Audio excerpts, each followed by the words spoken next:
Oi, gente, boa tarde a todas e todos. Hoje a gente tem um convidado especial aqui no Quarto Poder.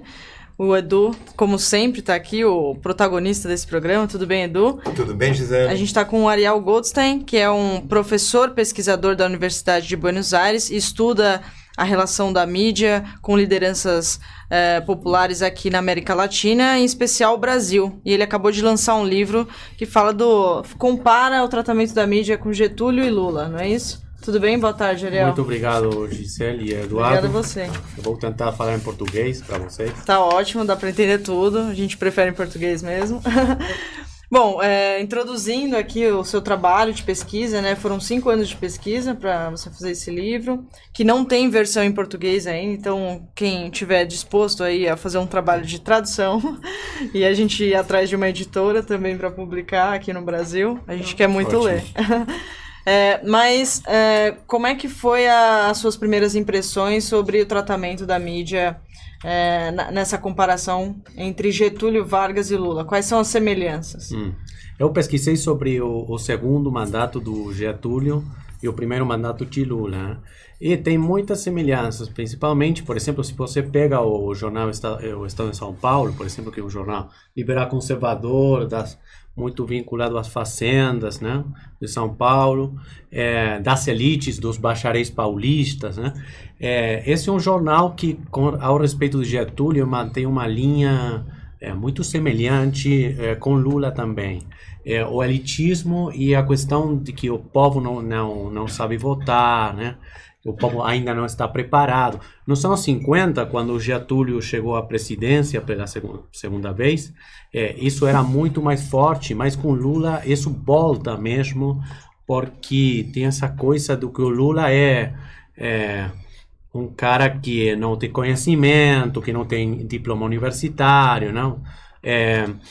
Tudo isso de que o povo é ignorante e por isso vota no Lula, como votou no Getúlio, isso volta muito forte o elitismo na sociedade brasileira, que não é tão assim na Argentina, não? Porque o peronismo na Argentina acabou um pouco com essa coisa das hierarquias na sociedade, que no Brasil ainda é muito forte, e o Lula, a sua figura, coloca na mídia essa questão que ataca ele, porque ataca ou tem desprezo pelos as pessoas que ele representa, né? E por que, Ariel, a desigualdade no Brasil? Bom, primeiro eu quero cumprimentar o público aqui do 247, mas a desigualdade na Argentina é muito diferente da do Brasil.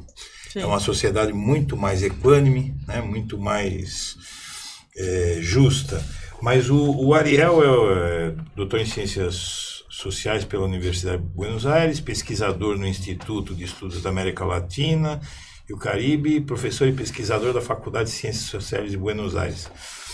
E você, Ariel, você estuda basicamente a relação entre populismo e cobertura midiática no Brasil, assim, você dá um enfoque maior para isso. Por que o Brasil? Você é um brasilianista? Por que você se dedica com ênfase ao Brasil? Eu acho que o Brasil é um laboratório social muito interessante para as pessoas que, desde um olhar progressista, querem pesquisar sobre a América Latina. Aqui tem muito presente a questão dos efeitos do capitalismo na sociedade periférica, a desigualdade, o racismo também, que está muito forte. E também a mídia, que é o objeto que eu coloquei especialmente meu interesse, minha pesquisa, tem um discurso muito articulado, muito homogêneo também. Não tem, eu estava falando antes que não tem jornais, por exemplo. Na Argentina tem o Página 12, que é um jornal da centro para a esquerda, né? Uhum. E aqui não tem um jornal todos os dias que tenha esse discurso, diário, né? Tinha a Última Hora, na época do Getúlio, mas foi fechado, foi muito atacado esse jornal. De fato, os fatos que conduzem ao suicídio de Getúlio Vargas tem que ver com isso, não? Com as acusações que apareciam contra o Samuel Weiner, que era o cara que era o dono do jornal, não? Ele era estrangeiro, então ele não podia ter jornal. A mídia atacava muito o Samuel Weiner, mas principalmente porque ele era o único canal de expressão nos jornais do Getúlio, era muito popular por isso, e isso tem muitas semelhanças, eu acho, com o Brasil atual também. Uma coisa que me perturba na questão do Brasil é que entre aquele período do Getúlio Vargas e o Lula é meio século de diferença. E as coisas não te parecem muito iguais? Como é que pode? O que seria? Seria a questão familiar das empresas? Porque na Argentina o Clarín, por exemplo, o Grupo Clarín, o Grupo Clarín ele também é uma empresa familiar. Tal. A gente vê que aqui no terceiro mundo, principalmente, na América Latina, a gente tem muito essa coisa dessas empresas familiares que atravessam décadas. O Estadão já tem mais de 120 anos, não sei, o Grupo Estado, né? O Grupo Folha já está atingindo quase um centenário. Mas eu acho, o que eu queria que você que tem estudado tanto essa questão, como é que esses poderes se perpetuam dessa maneira e agem? Porque o que a gente está vendo acontecer com o Lula é o que fizeram com o Getúlio, mas de uma forma piorada, né? Talvez com o Getúlio tivesse ido mais longe se ele não tivesse tirado a própria vida. Eu queria que você discorresse um pouco sobre isso aí, porque é uma coisa perturbadora, né? Não, eu acho que no caso do Getúlio, ele faz o suicídio, né? E então ele salva assim o getulismo por 10 anos mais, não? Que isso finaliza com o golpe de 64, mas a mídia inteira no Brasil estava atacando muito ele, a tribuna da imprensa do Carlos Lacerda principalmente. Ele na madrugada do 24 de agosto, ele está brindando com champanhe aí na sua casa. E após o suicídio de Getúlio, ele tem que fugir aí, se esconder pela transformação que tem no apoio popular, né? E surpreendentemente, eu acho que o Brasil tem uma tendência à repetição na história, né? Principalmente, por exemplo, uma coisa que eu acho muito particular, mas que tem muita explicação para o que acontece hoje, a ausência do julgamento dos crimes da ditadura, né? Então, isso é uma condição necessária para que hoje vocês tenham um candidato da extrema-direita que fala da Revolução do 64, ele fala de que ele é o capitão, que a gente chama ele nos aeroportos, não? Que ele tem muito apoio também com esse discurso da extrema-direita. E se nós olhamos a Argentina, com todas as coisas ruins que nós temos também... Eles passaram a limpo isso. Não tem muita possibilidade hoje de que surja um candidato que faz uma reivindicação aberta da ditadura. Né? Uma defesa da ditadura. O Bolsonaro tem essa linguagem militar, né? Esse desejo de colocar as autoridades perdidas na sociedade, que na Argentina isso não é tão possível assim. Defendeu um torturador, um assassino, um torturador que já morreu, o Brilhante Ustra, condenado pela justiça. No Congresso. Abertamente. Ele defendeu no Congresso. E não aconteceu nada. Você vê que até o Chile, eu achava que no Chile, porque o Chile tem um pouco dessa dificuldade, né? Pinochet, ele conserva até hoje e tal, mas mesmo o Chile, ele está atacando essa questão, né? E aqui a gente não consegue fazer nada. Mas acho que a gente pode discorrer bastante ainda sobre o Bolsonaro. Ele até já escreveu um artigo sobre o Bolsonaro que a gente publicou no 247. Tem bastante coisa aí sobre eleitor de Bolsonaro. Mas queria te fazer mais uma pergunta sobre essa análise da mídia brasileira. Você fez um trabalho exclusivo sobre Estadão e Globo, né? Que diferenças você vê entre os veículos da mídia brasileira e o que você acompanha? Como é que você analisa a diferença da mídia brasileira entre os outros países? Você já falou um pouco sobre a Argentina, mas assim... A gente sabe que a mídia brasileira é feroz assim, na perseguição, né? E na omissão também de assuntos. Como é que você enxerga isso? Eu acho que o Estadão, por exemplo, ele é mais semelhante do jornal La Nación, na Argentina, que é um jornal também liberal conservador. Mas o La Nación, de fato, tem mudado um pouco mais seu discurso, tem uma maior abertura jornalística, né? E no Estadão, quando você olha os colunistas, né? Por exemplo, o José Genuíno, ele escrevia faz um tempo atrás no Estadão, mas ele era uma só pessoa e tinha 20 outros jornalistas que escreviam contra o PT, acusando na época do Mensalão, que foi um momento muito importante, eles falavam que o PT não pode governar mais o Brasil, tem uma esquerda corrupta, né? Então, como é a esquerda corrupta, não pode governar mais.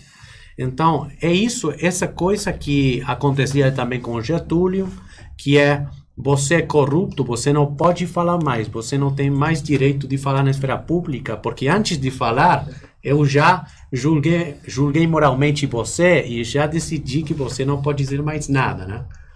Isso é uma reiteração também, eu acho. E no caso do Globo é mais parecido ao Clarim, né? Porque é um jornal mais comercial, não tem uma linha tão definida, vai mudando.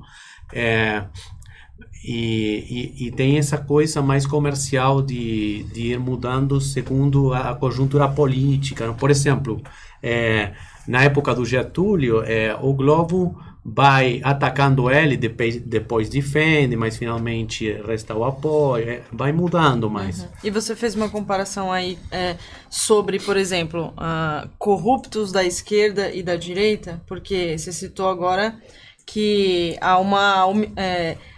os jornais impedem a esquerda de falar, né, o Lula, o PT, por considerarem corruptos, né? Aí estão lá passando num processo de corrupção, condenados ou não, perdem o espaço. Mas a gente vê casos de pessoas do PSDB também, julgadas, muitas vezes condenadas, vários escândalos rolando e ganham muito menos destaque. Você chegou a observar essa diferença?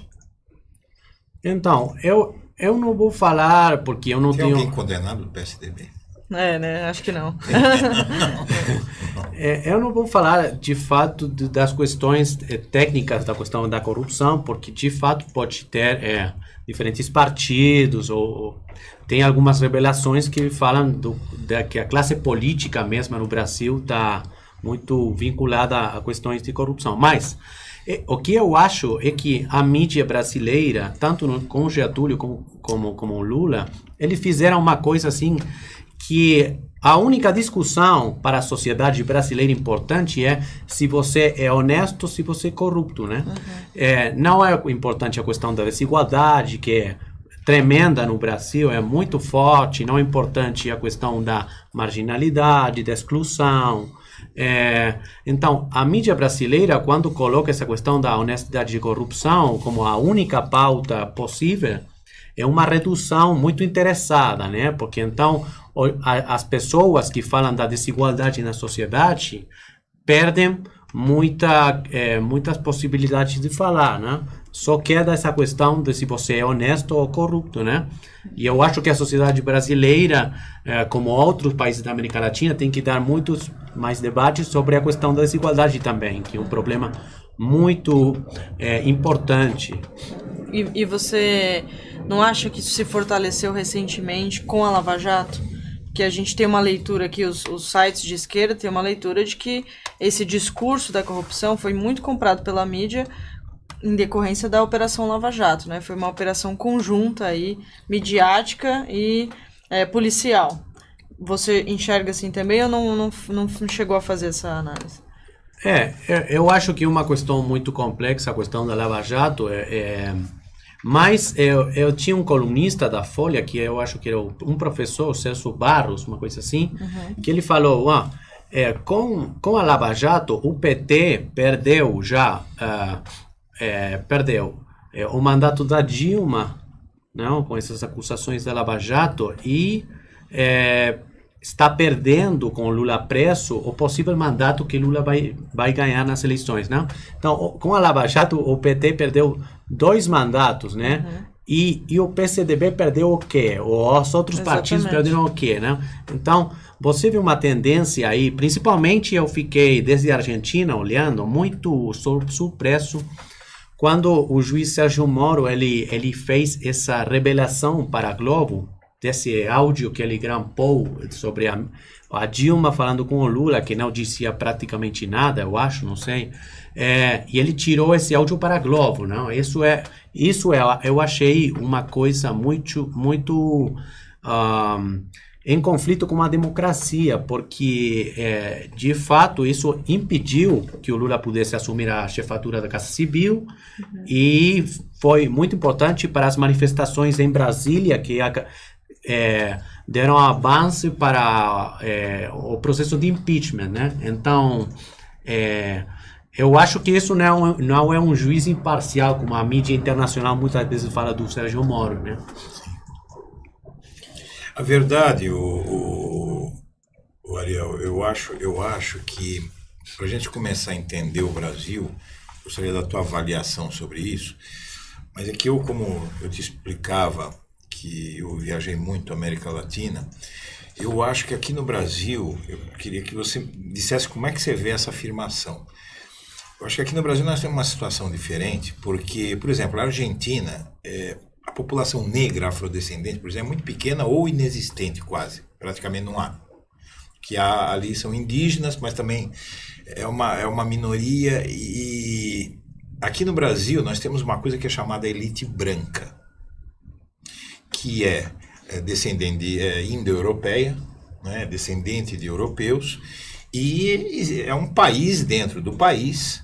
Essa elite branca vive nas regiões mais abastadas do país, que é aqui o centro-sul, sudeste, e no caso você não vai ter isso na Argentina, e mesmo nos países andinos, nós vamos ao Peru, por exemplo, você não tem uma elite branca dominante, porque você tem descendentes de indígenas na elite, no Equador, mesmo na Bolívia, na Venezuela, não é? Na Colômbia. Aqui não, aqui você tem uma elite que, se você vê a nossa programação televisiva, por exemplo, e aí eu passo a bola para você, é justamente, se você tirar o som, tirar legendas, vai pensar que é uma televisão europeia.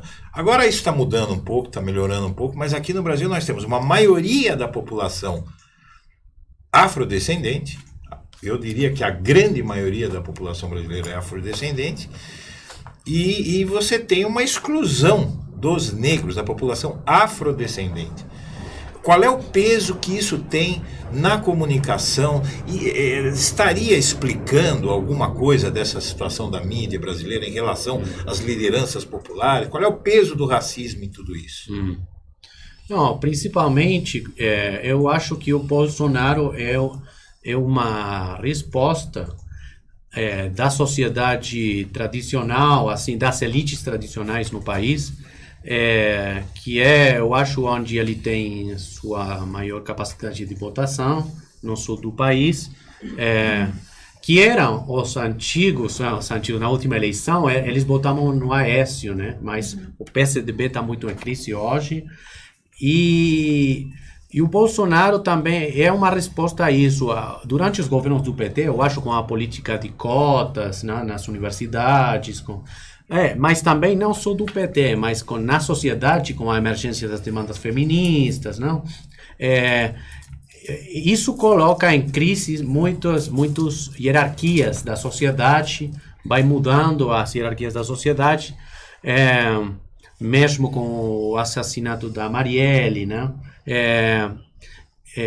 E o Bolsonaro representa, eu acho, uma restituição, uma resposta para esses setores sociais que querem conservar seus privilégios, não? Neste caso seria uma questão do status, dos brancos que dominam, assim, a sociedade e que estão contra a política de cotas, não? Uma coisa que é muito chocante aqui, por exemplo, que não tem na Argentina, quando você entra a um edifício, assim, a uma construção, tem dois ascensores, né? O serviço e o ascensor para as outras pessoas. Sim.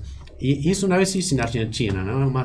Nesse sentido, é o mais democrático, né? O peronismo já acabou um pouco com essas hierarquias tão fortes.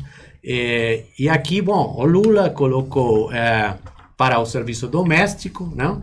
Regras assim para o emprego, e isso afetou muito também essas hierarquias da sociedade que agora Acho o Bolsonaro... que despertou muito a raiva dessa elite branca aqui no Brasil, você não acha? Essas medidas do Lula, cotas, essa possibilidade de os trabalhadores domésticos terem direitos, porque é uma coisa incrível. O trabalhador doméstico aqui, ele não tinha os mesmos direitos que outros trabalhadores, né?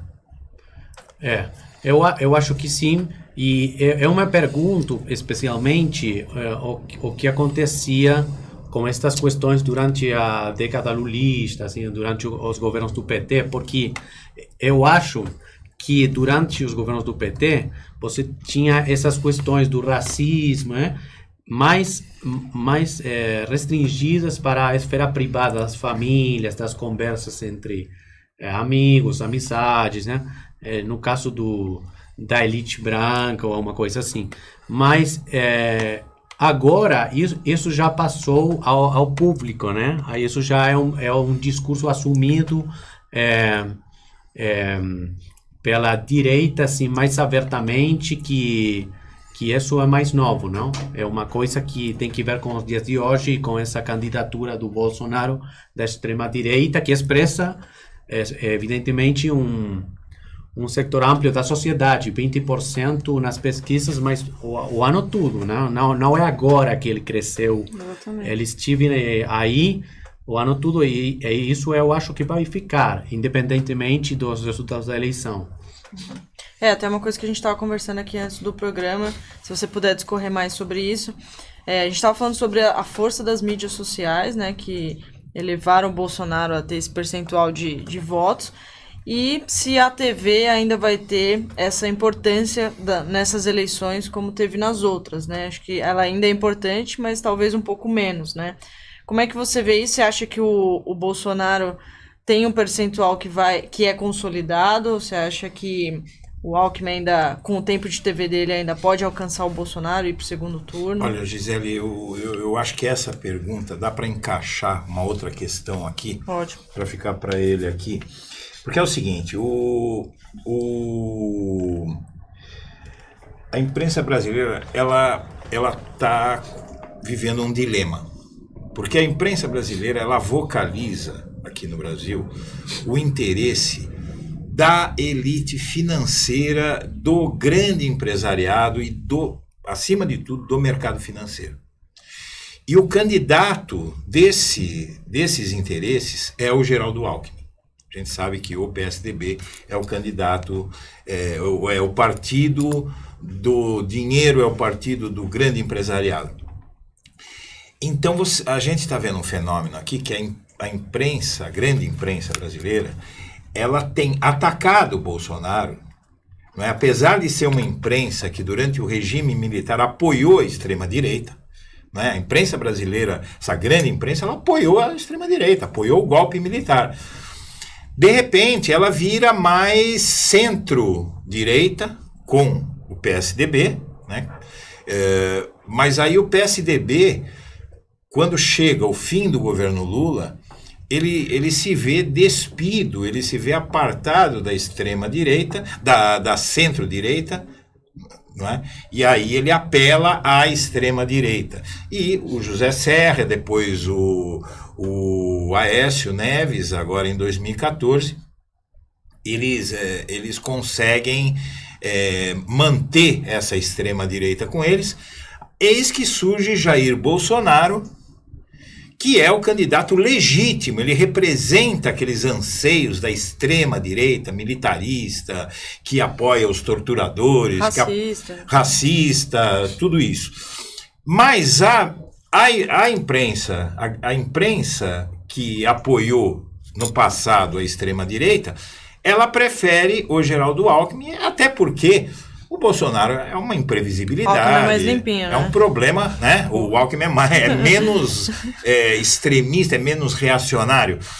Então, a gente está vendo que a imprensa deve entrar, aqui há uma avaliação minha, não sei se você concorda, que a imprensa ela deve entrar pesado contra o Bolsonaro para tentar tirar os votos do Bolsonaro e devolver para o Alckmin, que seria o candidato dos sonhos deles. já desde 2006, quando ele disputou em 2006. Então eu coloco isso, ou você acha que se for Bolsonaro... Eu cheguei a achar, Ariel, que se for o Lula ou o candidato Lula, porque eu não descarto a candidatura Lula, mas se for o Lula ou o candidato Lula, que no caso seria o Haddad, pro segundo turno com o Bolsonaro, que eles não consigam, e eu acho que não vão conseguir, tirar os votos do Bolsonaro e devolver para o Alckmin. Eu acho que eles não vão conseguir. Eu acho que o Alckmin vai ficar fora do segundo turno. O que você acha que vai acontecer? Isso não é fácil de responder, né? Pergunta de $1 milhão. Mas eu tenho vários pensamentos sobre a questão. Primeiro, o Bolsonaro, que ele tinha um discurso mais nacional-estatista antes, por estar vinculado aos sectores do exército, né? Ele mudou agora com o Paulo Guedes na economia neoliberal.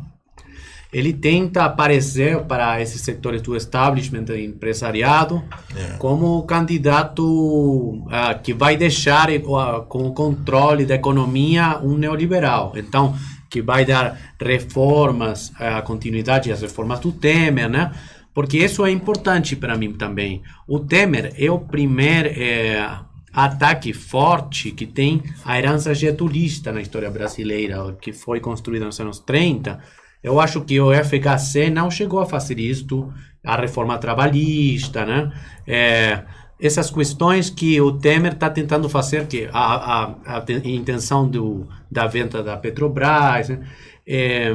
O Temer está tentando fazer esse desmonte do Estado Nacional Estatista construído pelo Getúlio, e o Bolsonaro quer aparecer como um candidato de extrema-direita, mas que ao mesmo tempo vai dar continuidade a isso. Então, o Bolsonaro também pode aparecer simpático, interessante para esses setores do empresariado, porque ele vai garantir a repressão que é necessária com essa extrema-direita, é necessária para dar continuidade, não?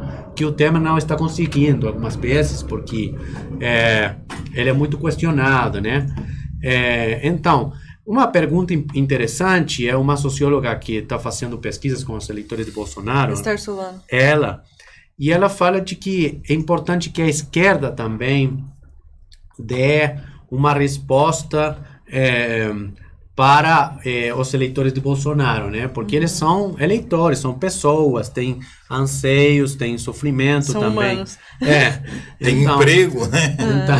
Então, como é que a esquerda vai dialogar? Como é que o PT, o PSOL, as forças progressistas no Brasil vão dialogar também com esses eleitores para... Não, termina. Não, para conseguir também trazer eles para os votos que precisa para ganhar a eleição, né? O eleitor do Bolsonaro não quer saber de nada. Não, mas um ponto interessante que a Esther coloca é que, assim, o eleitor do Bolsonaro, ele quer segurança, né? Ele fala muito de segurança, e aí por isso ele acha que um candidato com pulso firme vai resolver tudo, vai, enfim, matar todo mundo aí que tá dando problema. E aí a Esther coloca o seguinte: a segurança não foi resolvida nos governos do PT, né? Ela... com a redução da desigualdade, melhora a segurança, mas tem que se melhorar muito para que essa seja uma das respostas, né? É claro que tem que ter um diálogo direto, e que também tem falhas na esquerda aí, mas ela coloca isso, eu acho bem interessante, que vamos resolver o problema da segurança, a gente tem que diminuir de qualquer jeito, né? A esquerda voltando ao poder tem que diminuir, porque aí você mostrando dados, né, e isso se tornando real, a exigência, a demanda de um candidato de extrema-direita para ter essas pautas extremistas de segurança, como armar a população, sejam menores. Eu acho que, até onde eu entendi, você acha que o Bolsonaro, como ele está se aproximando do neoliberalismo, ele está tentando ele está tentando vestir o figurino do Alckmin. Mas o Fernando Haddad, ele deu uma entrevista ao Canal Livre no último domingo. Você deve conhecer o programa Canal Livre da no Band. Brasil? Não. Da Band, não? É um dos poucos programas políticos que a gente tem na TV brasileira, ao lado do Roda Viva, que tem alguma audiência. Isso é uma coisa aqui no Brasil... Mas é baixa, né? É? Acho que é baixa, né? É baixa, mas você consegue ter algum número de audiência ali, né? Não é traço. Não é traço. Porque aqui no Brasil, na Argentina, nos outros países aqui da América do Sul, você tem na Bolívia, você vai à Bolívia, tem muito programa político na televisão. Aqui o nível de despolitização do brasileiro é uma coisa absurda. Vocês na Argentina iam ficar, porque lá eu sei que tem também. Mas a questão, então, até onde eu entendi, você acha que a mídia, se ficar, por exemplo, Haddad e Bolsonaro, você acha que a mídia vai cair no colo do Bolsonaro?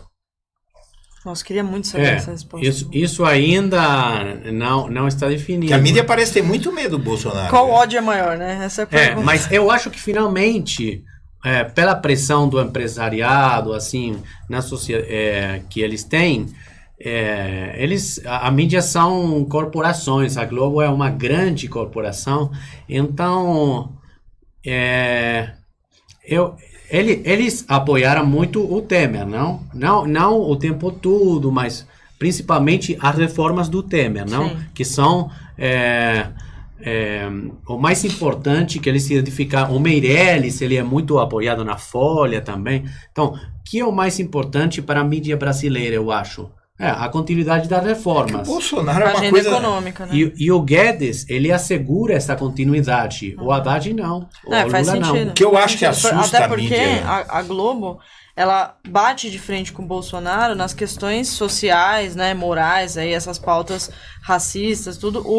A Globo bate de frente, mas a econômica, a Globo é a mesma agenda, né? O problema é que você tem, por exemplo, um candidato como Bolsonaro, que ele quer tirar o Brasil da ONU agora. Ele fala qualquer coisa. Aí você fica refém dessas loucuras. Ele quer colocar uma arma dentro de cada lar brasileiro, né? Sim. Deixa eu trazer umas perguntas aqui pro Ariel. Primeiro agradecer o superchat do Sidney Barros. E uma notícia que o Marcelo está trazendo aqui, ele diz que a justiça condenou o ex-prefeito João Dória à suspensão dos direitos políticos, então vamos ver o que vai rolar agora, né? O Wilson Fernando pergunta o seguinte: Ariel, você acha que a mídia progressista vai conseguir desmentir e furar o bloqueio da mídia golpista nessas eleições? Eu não sei isso, mas eu estava conversando com vocês antes, por exemplo, o caso da Última Hora, né? Última Hora, o único jornal que apoiava o Getúlio, que era muito popular, principalmente porque era o principal canal de expressão desses grupos no Rio de Janeiro, principalmente, que apoiavam o Getúlio, não? Então, a mídia progressista pode ter importância porque no Brasil a mídia mais tradicional não dá expressão a uma parte da sociedade. Não é uma mídia pluralista, é uma mídia muito restringida a um só discurso, a poucos discursos, né? Então, na medida que a mídia progressista dá expressão o 39% que quer votar no Lula e também outras partes da sociedade, pode ter influência na esfera pública, né? Mas isso é uma questão da audiência também, porque a mídia tradicional não está representando uma parte importante da sociedade brasileira, né? Uma outra pergunta do Wellington, ele diz: percebi que nessa investigação... é uma continuação da pergunta do Beto Freitas. Beto Freitas diz: peçam ao Ariel para falar sobre a perseguição que a Lava Jato Argentina faz a Cristina Kirchner. E o Wellington complementa: percebi que nessa investigação da Cristina Kirchner, os noticiários tentam colar a notícia na pauta da política nacional, até mostrando os manifestoches de lá. Não sei se você conhece essa expressão manifestoches, a gente adotou para tratar os manifestantes que foram para a rua defender o impeachment da Dilma com a camisa verde e amarela e tal. Então a gente brinca chamando eles de manifestoches porque eles também são fantoches da Globo, da mídia. Então a pergunta é sobre a Argentina. Para você né? falar sobre a perseguição à Cristina Kirchner, se você acha que é uma perseguição. Eu acho que é uma questão bem complexa essa questão. Porque, de fato, pode ter algumas coisas de verdade aí nesses cadernos que apareceram. Mas eu não tenho dúvida do que algumas coisas que o kirchnerismo fez na Argentina a mídia tradicional não gosta, né? Causa um incômodo. Na Argentina tem muito discurso hoje de que não tem que voltar ao populismo, não tem que deixar o populismo voltar, né? O populismo entendido como uma coisa muito negativa, né? Não, o discurso do presidente, muitas vezes na Argentina, nós íamos a caminho para ser a Venezuela.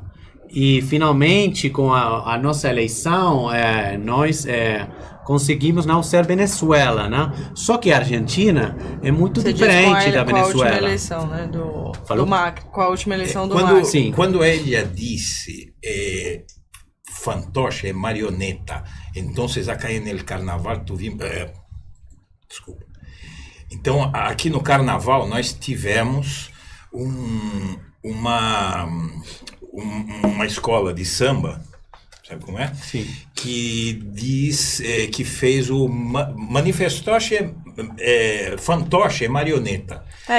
Isso aí aqui sacou. Aqui, acho que não, porque lá... Não, mas é que ele está respondendo sobre o processo da Cristina, né? No processo, que você acha que pode ter alguma coisa, mas que o populismo causou incômodo, então não... Dá para se dizer que também há umas alfinetadas contra a Cristina Kirchner. Tem esse discurso muito forte na mídia argentina de que a Argentina ia ser a Venezuela, que é o mesmo discurso que o Duque fala o Macri, né? Sim.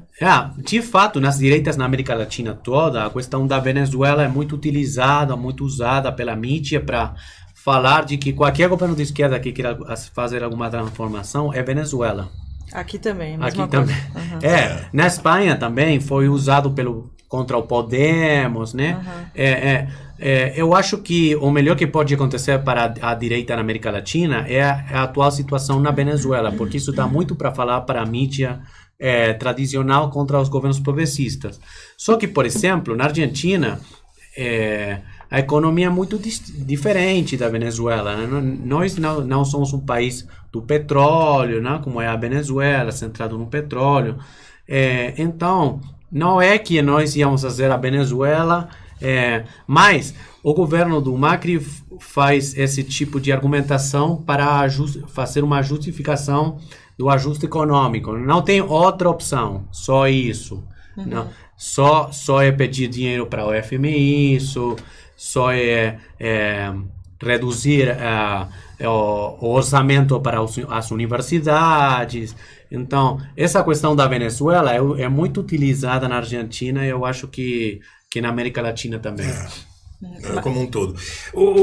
Ariel, eu tenho agora que talvez eu deixei ainda tem programa, né? Tem um pouco, mas eu deixei uma questão que eu acho que a gente vai poder discutir bastante aqui, e que é muito importante para nós brasileiros, eu acho que para todos os que discutem a mídia.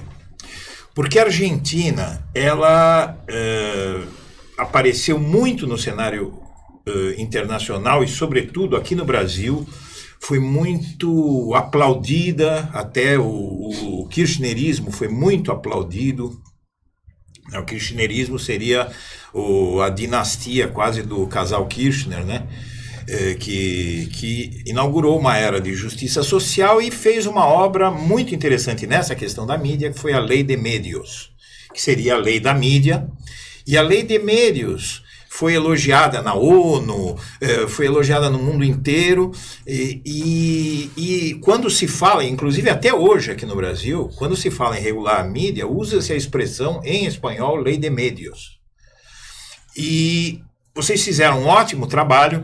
Eu, inclusive, participei num encontro de blogueiros lá em Foz do Iguaçu, lá na Itaipu, que teve, não sei se você lembra desse evento, que teve um encontro de blogueiros na fronteira ali, na fronteira tríplice, na Itaipu, que foi foi um encontro internacional de blogueiros. E eu estava na mesa, eu dividi uma mesa com um professor de uma universidade lá, que parece que é o mentor intelectual, me escapa o nome dele, mentor intelectual da Lei de Medios.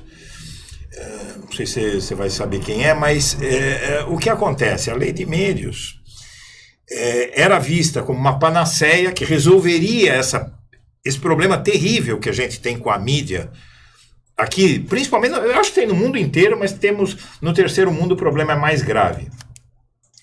Só que uma vez que cai o governo de centro-esquerda, da Cristina Kirchner, que sai, que não consegue fazer o sucessor, a lei de médios ela é destruída assim no estalar de dedos. Então, até que ponto essa regulação da mídia, porque eles fizeram sumir a lei de médios. Então, quer dizer, a gente pensa tanto que vai resolver, mas você tira um governo de esquerda e põe um de direita.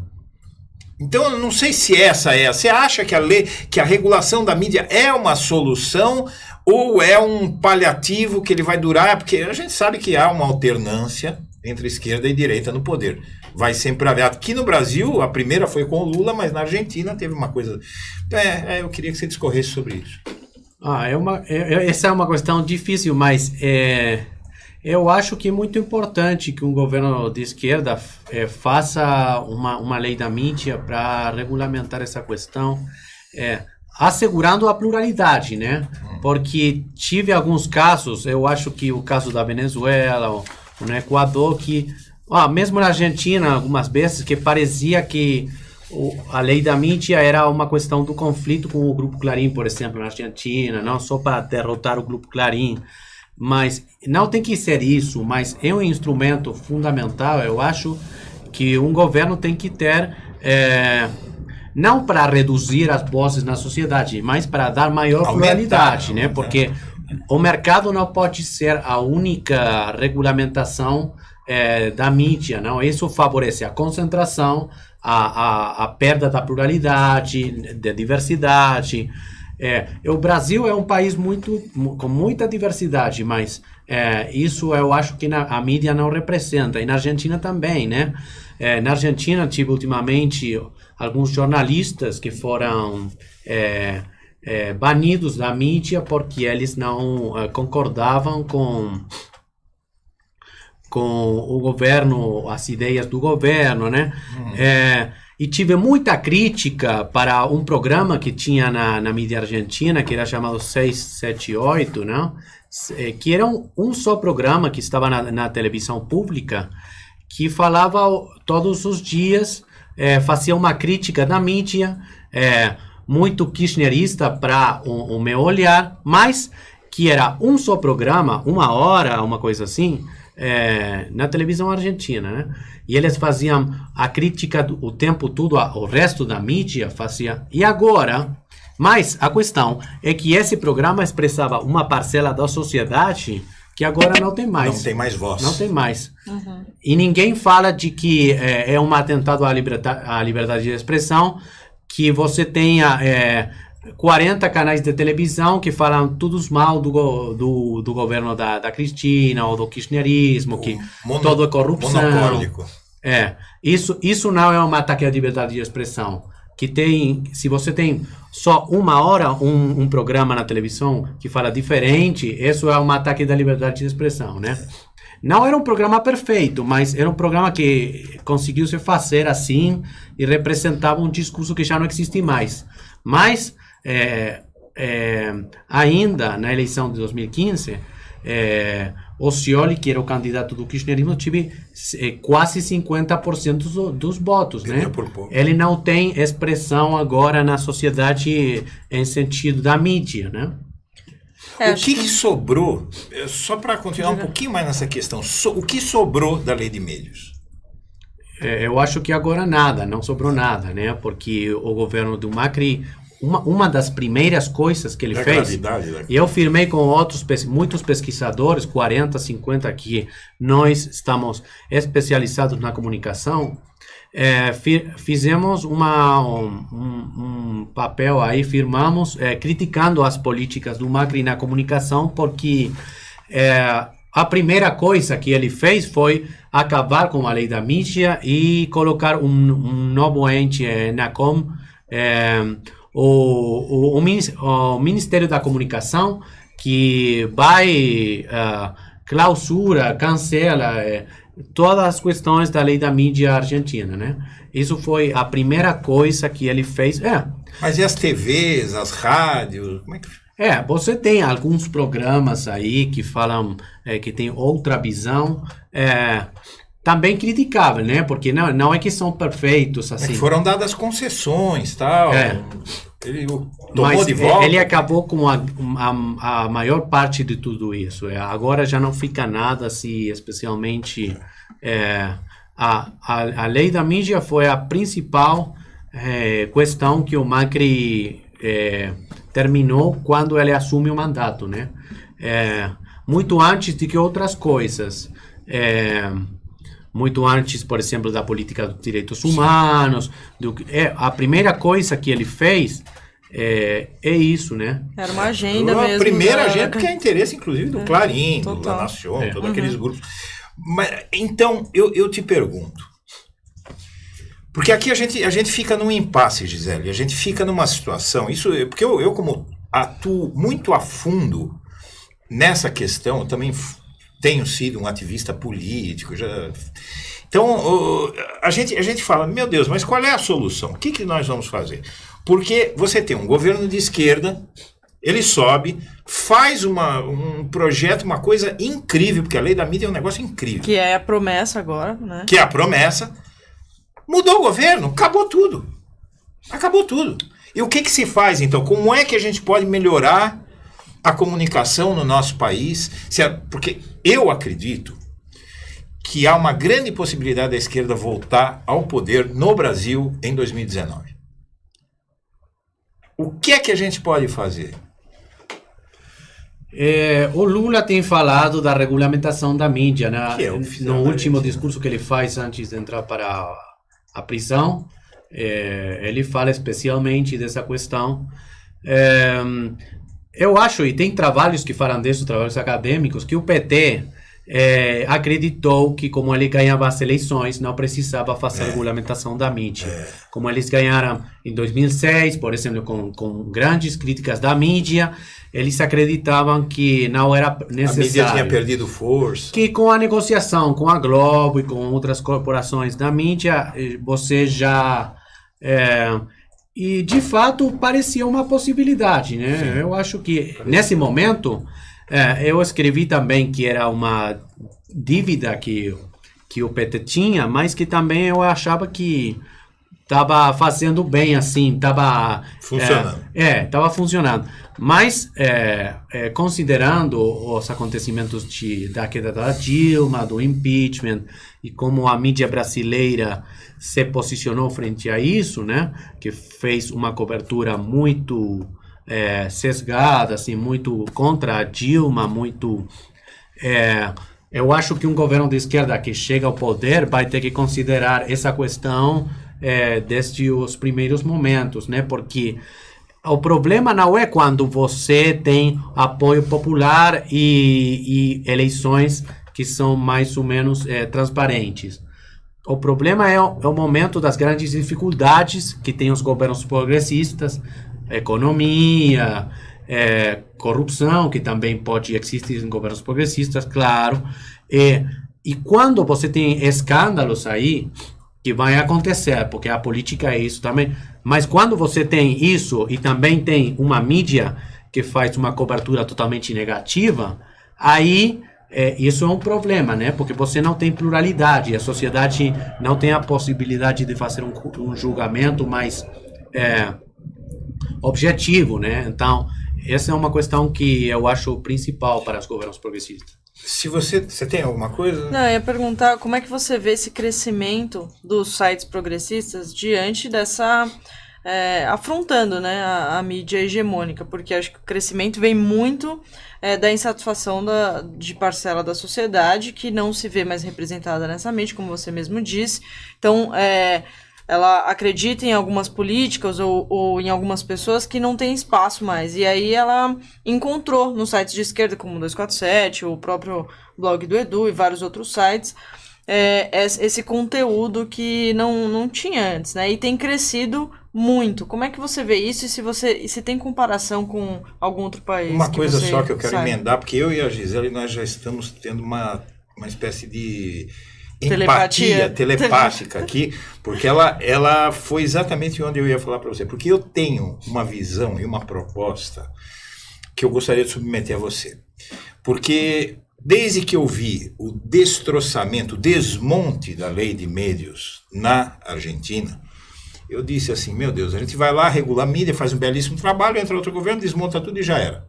O que é que não fez o kirchnerismo ao fazer a lei de médios? O que é que nós não fizemos no Brasil? Nem lei de médios, nem nada. Aqui no Brasil, o Grupo Globo, o Roberto Marinho, fundador da TV Globo, ele geria, quando veio o golpe militar, ele geria o jornal O Globo. Chega a ditadura militar, e ele já tinha a concessão dada pelo Juscelino, o pai do Roberto Marinho, para criar a TV Globo, mas ele não tinha plata, né? E aí o que acontece? Entra a ditadura militar e dá dinheiro através do grupo Time Life, a ditadura militar carreia dinheiro, plata, hasta Los Marinho. E com isso surge a TV Globo. E a TV Globo ela sofreu um investimento pesado da ditadura militar e tal. O que acontece? Todos esses grupos, Folha de São Paulo, Estadão, todos eles receberam muito dinheiro para apoiar a ditadura militar. O que eu acredito que seria uma medida complementar e vital para você evitar que você faz uma regulação da mídia, chega um novo governo de direita e desmonta, seria fortalecer e fazer surgir órgãos de imprensa fortes como a Globo. Por que a Globo até hoje é tão hegemônica? Porque foi tanto dinheiro que a ditadura militar colocou na Globo que ela se tornou incontrastável. Então essa seria a ideia. Agora, não sei por que mecanismo se faria isso sem esbarrar na ilegalidade. Então aí eu passo a bola para você, para essa tarefa tão dura que eu joguei na sua mão aí. No caso da Argentina, por exemplo, eles tentaram criar um jornal, o Tempo Argentino, que ainda existe, mas que nunca conseguiu fazer uma competência assim forte com o Clarín, né? Sim. Isso também, como o caso da Globo aqui, porque o Clarín é um jornal que surgiu, especialmente se considera como o primeiro peronismo, né, na Argentina, e as relações com o Estado, né? Mas faz muito tempo, né? Ele está consolidado nas percepções das pessoas como que é um jornal que eles consultam historicamente, que eles compram. Isso é muito difícil, né? É parte da cultura política, jornalística, não sei. Isso é muito difícil de desarticular, de mudar, porque essa mídia tem uma história de construção de fidelidade com a audiência, né?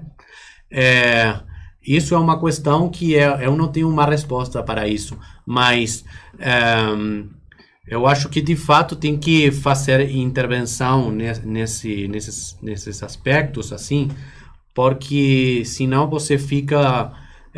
os governos ficam muito encurralados porque não tem outra opção. E... no caso das redes sociais, do que você falou, eu acho que a esquerda tem crescido, por exemplo, por aqui no Brasil, com os blogs, tudo mais, mas também tem grupos da direita, né? Por exemplo, no trunfo do Trump nos Estados Unidos, a chamada alt-right, eles tiveram muito também importância, e o cara que foi o chefe da campanha do Trump, Steve Bannon, ele era o dono do Breitbart News, que era um site da internet que tive muita projeção na época da eleição, e também conseguiu aí, e também tem outras candidaturas da esquerda, mesmo nos Estados Unidos, como, não sei se vocês ouviram, da Alexandria Ocasio-Cortez, que ele é filha das pessoas ele tem a mãe do Porto Rico, e ela é a mais jovem pessoa que vai chegar a Congresso, né? A mãe era de Porto Rico, a mãe dele. A mãe, sim. Eu vi, assim. Em Nova York, ela ganhou contra um candidato tradicional do Partido Democrata. Sim. E então, ela fez muita parte da sua campanha pelas redes sociais. Então, isso está em disputa, mas, além disso, eu não acho que as redes sociais sejam neutrais. Porque detrás... Neutras, né? detrás disso, das redes sociais, estão as corporações, tá? O Google, o Facebook, mesmo o governo dos Estados Unidos e o Senado, o Congresso dos Estados Unidos, eles chamam o Mark Zuckerberg para o Congresso para que ele fale do que está fazendo. Quando, por exemplo, tem um canal da Rússia que tem importância no YouTube, eles pedem para que baixem a posição desse canal no YouTube, né? Então, isso não é neutral, não tem neutralidade aí. Tem corporações que vão fazendo intervenções nesse caos que existe nas redes sociais, que também permite que as esquerdas possam fazer algumas coisas, né? Às vezes eu fico em dúvida, por exemplo, quando tem o Trending Topic no Twitter, né? Tem uma hashtag da direita, uma da esquerda, aí a da esquerda tá subindo, e aí de repente ela cai. Eu fico realmente em dúvida sobre por que isso aconteceu. Então, porque aqui no Brasil, antes, E aí, pra encerrar, tá, Edu? Vamos fazer a última. Essa é a última que eu vou falar. Então, aqui, o que acontece? Aqui no Brasil, quando chegou ao início desta década, a gente já dizia, não, agora que nós temos internet, a internet acabou com a hegemonia da direita e tal. E aí surge uma coisa chamada Facebook, que ela reintroduz na internet o poder econômico. Porque no Facebook você pode comprar a audiência. Claro. E foi aí que a direita se esbaldou, né? A direita nadou aqui no Brasil com muito mais dinheiro. Porque a direita tem o dinheiro. Porque o dinheiro é da direita. Então eu acho que eu queria deixar essa consideração aqui, que a regulação da mídia é uma coisa a ser feita, tal, mas a gente sabe que pode ser desmontada facilmente. O que não pode ser desmontado facilmente é um órgão de imprensa fortalecido, e isso precisa haver um governo que chegue com coragem. Por exemplo, se a esquerda voltar ao poder na Argentina, no próximo mandato, se voltar ao poder no Brasil, eu acho que tem que, sob o mote, sob a argumentação da pluralidade, tem que fortalecer veículos de tendências divergentes ou mais plurais, não é? Beneficiar isso legalmente, tem que fazer passar essa lei, porque se você construir uma Globo de esquerda ou uma Globo séria, que eu acho que não é bom ter uma Globo, mas ter várias pequenas Globos, não é? Aí você pode evitar que, com a mudança de governo, você anule tudo que foi feito de bom na Argentina, que a lei de meios era uma coisa fantástica, era o modelo ideal, era o modelo dos sonhos de regulação da mídia, e foi triturado. É importante porque, a diferença do Equador, da Venezuela, a lei da mídia da Argentina tinha regulamentação para a concentração da propriedade da mídia, não os conteúdos. Sim. Só a concentração da propriedade. A ideia era o mesmo que aqui, a gente chama de propriedade cruzada. Sim. Não, a concentração econômica. É isso, não? Para assegurar a diversidade. Mesmo a direita tem que ter suas mídias, mas a esquerda também. É uma questão de produzir essa diversidade, né? Só uma última consideração sua, rapidinha. Como é que a prisão do Lula, o fato de ele estar se candidatando, estar no meio de uma campanha preso, reflete lá na Argentina? Como é que isso tem sido visto lá? Isso depende muito do quem, né? No caso eu acho que o governo da Argentina, ele foi o primeiro governo que reconheceu o Temer no Brasil, né? Sim. Isso já fala muito da questão. Mas também, quando o Lula foi colocado na prisão, tive manifestações fortes na Argentina pelo Lula, contra a prisão do Lula, e tem grupos progressistas que estão olhando com muito interesse o que acontece no Brasil, e também colocando seus desejos, anseios, porque o Lula tem a oportunidade de concorrer na eleição. Isso seria uma eleição justa, não? Para o povo brasileiro, eu acho. Legal. Ariel, muito obrigado. Foi legal esse programa aí com Muchas gracias, Ariel. Muito obrigado a você. A senhora me ha pedido que hablara en español con usted, pero le explico a la señora que no me pegue cuando llegue a la casa, porque acá estamos em Brasil e temos que falar o português. O Edu tá querendo gastar o espanhol dele. Para que a senhora não me pegue. Sabe o que é pegar? Ele explica tudo. Valeu, Ariel. Obrigada, obrigado, Edu. Vocês. Obrigado a todo mundo que Grande assistiu, abraço. gente. Tchau, tchau.